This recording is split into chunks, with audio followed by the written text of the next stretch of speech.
Ya, salam teman-teman semuanya. Kurang semangat. Salam teman-teman semuanya. Bagaimana kabarnya? Luar biasa. Masih semangat? Yes. Ya, saya akan membawakan tema firman Tuhan, pemahaman sejarah mengenai nama Allah. Nah, ini terkait dengan judul skripsi saya, karena banyak di zaman sekarang ini, khususnya di tempat saya daerah Toba. Kalau ada yang tahu Toba, di sana lagi marak-maraknya gereja menolak nama Allah. Jadi ketika mereka lagi bernyanyi Allah sanggup, nah jadi ada Yahweh sanggup, ada lagi Elohim sanggup. Nah, makin hari makin kacau. Ya, jadi itu yang makanya saya tertarik untuk membuat judul ini. Jadi itu makanya saya membuat ini saya pemahaman sejarah mengenai nama Allah. Kita buka di dalam Kisah Para Rasul pasal yang ke-8. Kisah Para Rasul pasal yang 8 sampai 11. Ya, bisa kita sama-sama membacakannya. Saya ayat yang genap. Kalau enggak, yang tanggal lahirnya tanggal ganjil membaca ayat yang ganjil, dan tanggal lahirnya tanggal yang genap membaca ayat yang genap. Kisah Para Rasul 2 ayat yang ke-8. Oke, yang ada yang nggak tahu tanggal lahirnya sini? Semua tahu. Oke, ayat yang ganjil ayat yang genap 2, 3 ya. Bagaimana mungkin kita masing-masing mendengar mereka berkata-kata dalam bahasa kita sendiri, yaitu bahasa yang kita pakai di negeri asal kita. Kita orang Partia, Media, Elam, penduduk Mesopotamia, Judea, Kapadokia, Pontus dan Asia, Frigia dan Pamfilia, Mesir dan daerah-daerah Libya berdekatan dengan Kirene, pendatang dari Roma. baik orang Yahudi maupun penganut agama Yahudi, orang Kreta dan orang Arab. Kita mendengar mereka berkata dalam bahasa kita sendiri tentang perbuatan-perbuatan besar yang dilakukan Allah. Udah sampai ayat 11. Nah, di sini dikatakan ada tentang orang Arab. Nah, ketika saya menyampaikan firman Tuhan, lagi berdiskusi dengan yang melarang menyebut nama Allah ini, yang di Toba, mereka mengatakan bahwa banyak orang Kristen ini sesat, tidak mempelajari nama Allah itu yang sesungguhnya. Orang Kristen sekarang itu orang sesat. Nah, Bapak Ibu Saudara, teman-teman semua yang ada di tempat ini dan yang menonton YouTube ini. Nah, disinilah kesalahan dari orang-orang yang penganut itu. Sementara kitab yang dijadikan, ada 2 lembaga Alkitab sah. Tahu nggak? Ada 2 lembaga Alkitab sah. Yang pertama LAI, Lembaga Alkitab Indonesia, dan LBI. Tahu nggak itu? Nah, Lembaga Alkitab Indonesia ini itulah yang dipakai orang Kristen saat ini, orang Protestan dan orang Katolik, yaitu LBI, Lembaga Biblika Indonesia. Nah, kedua kitab ini itu semuanya memakai kata Allah di dalam kitab mereka masing-masing. Nah, itu makanya saya sangat bingung dengan orang-orang yang menolak nama ini. Mereka memaksakan orang-orang Kristen supaya tidak lagi memakai nama Allah di dalam sebuah organisasi gereja, supaya menggunakan nama aslinya, nama YHWH itu. Nah, di sini dikatakan pemahaman yang salah mengenai nama Allah. Pengaruh nama Yahweh atau yang disebut dengan Yahwisme mempersoalkan untuk tidak menyebut nama Allah lagi karena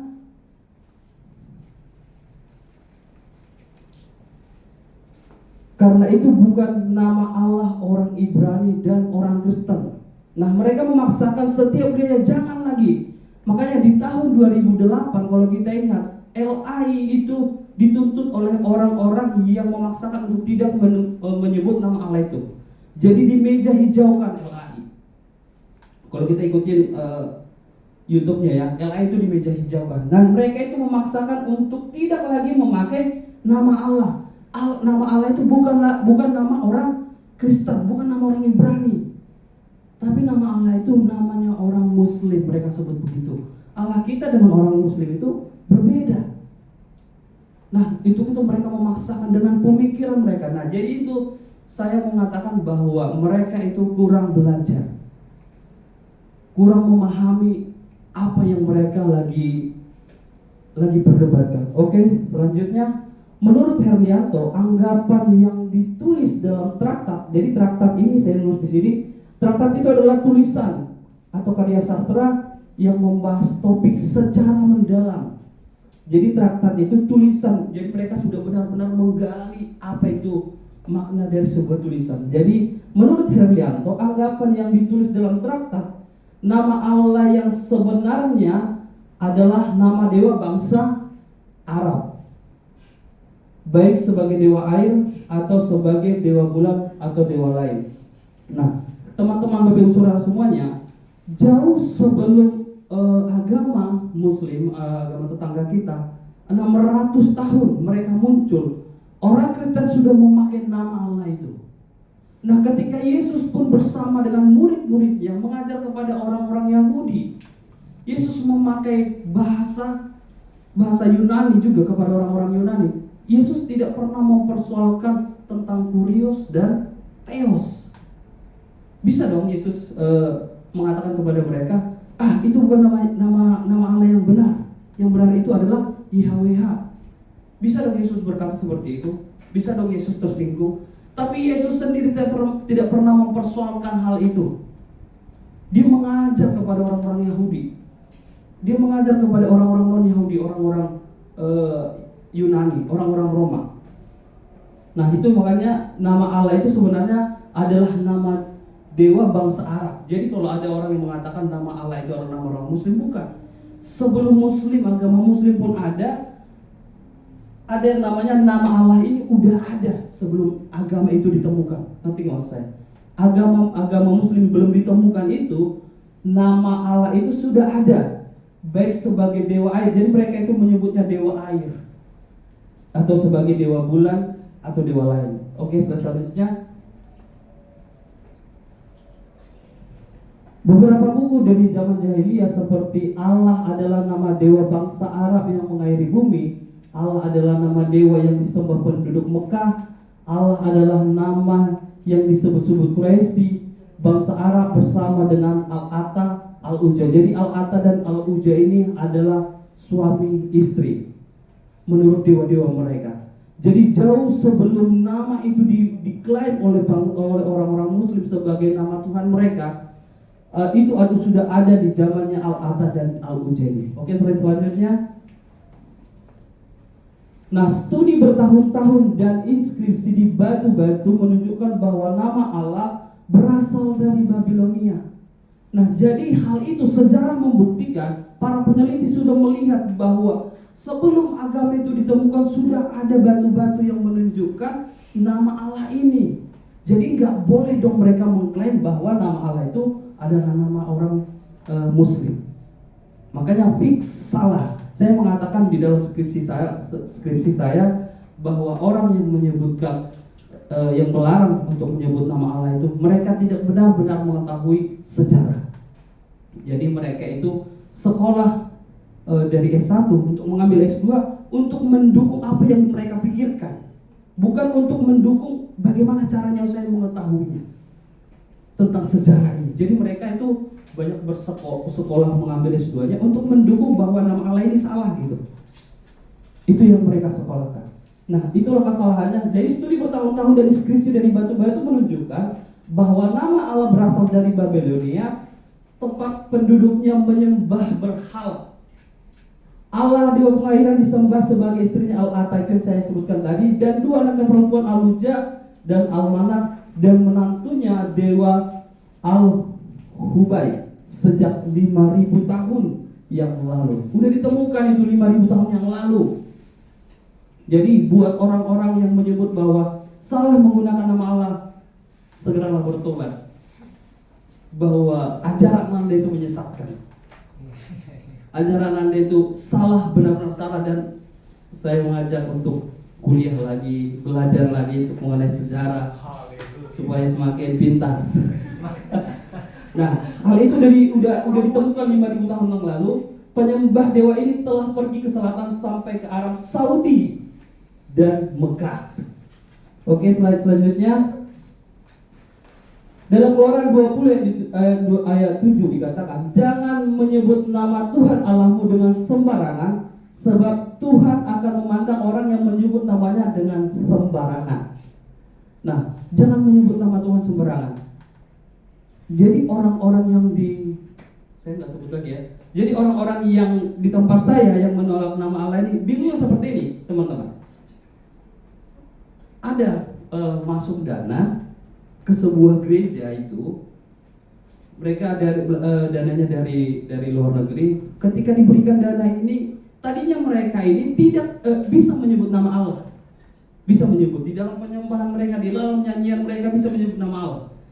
Tetapi ketika dana ini masuk, mereka tiba-tiba stop untuk tidak mengatakan nama Allah itu lagi.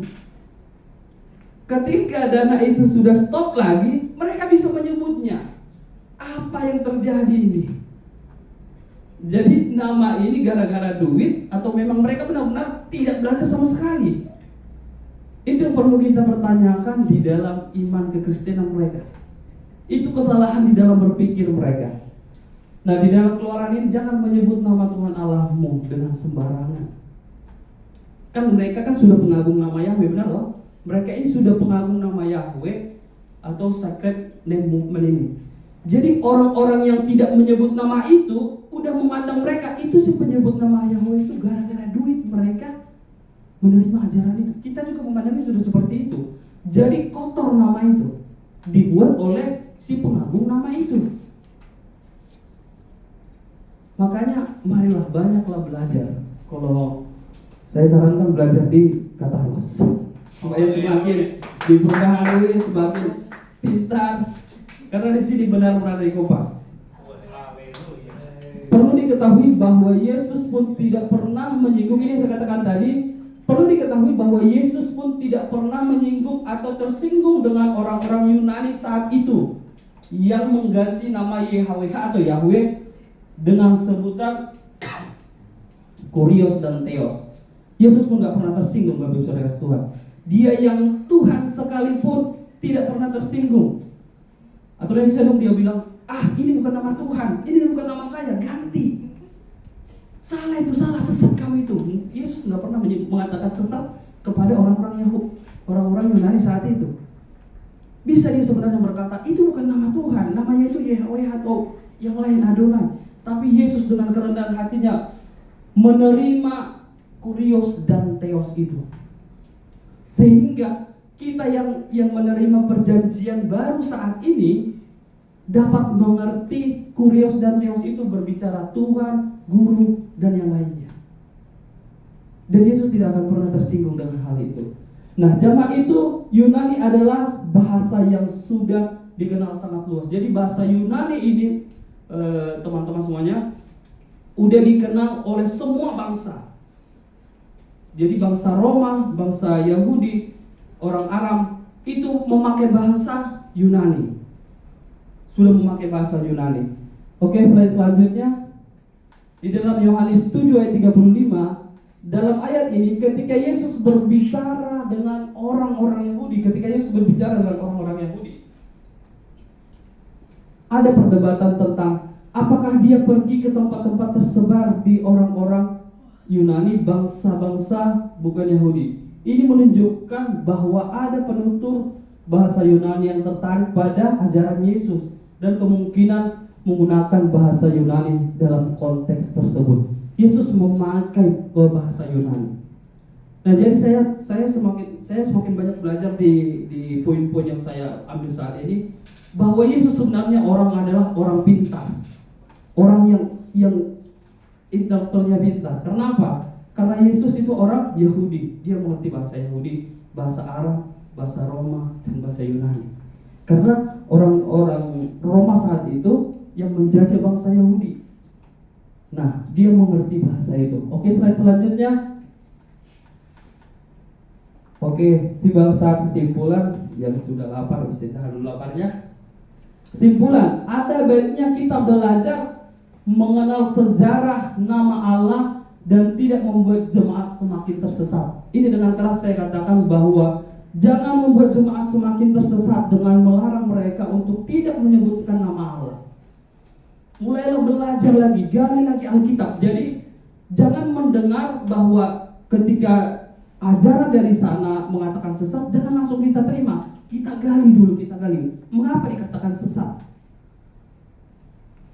Nah, ada baiknya kita belajar mengenai sejarah nama Allah agar tidak mudah tersesat. Ini sama dengan judul yang saya buat tadi, membuat jemaat tersesat. Yang poin kedua, jangan mempertahankan sebuah argumen yang salah. Kalau sudah kita ketahui salah, udah jangan mempertahankan argumen yang salah. Karena banyak orang-orang sekarang kalau sudah kalah di dalam berargumen, ujung-ujungnya kata-kata kotor muncul, ujung-ujungnya memusuhi yang argumen. Karena argumen yang pintar itu yang saya baca dari seorang filsuf itu seperti ini. Ketika kita berargumen kepada seseorang, seandainya pun kita tidak setuju dengan argumen yang dia sampaikan, cukuplah di dalam argumen itu kita berbeda pendapat, bukan di yang lain. Selesai sampai di argumen itu aja. Nah, jadi jangan mempertahankan sebuah argumentasi yang salah. Kalau kita sudah mempertahankan argumentasi yang salah, itu kita yang mudah semakin lama semakin tersesat. Yang ketiga, Allah adalah kasih. Kalau sudah kita ketahui kita sesat, kita salah, kita mengakui dosa kita, Allah itu adalah kasih. Dia akan menerima orang-orang yang mengakui dosanya. Ada amin? Amin. Demikian firman Tuhan yang dapat saya sampaikan hari ini. Salam.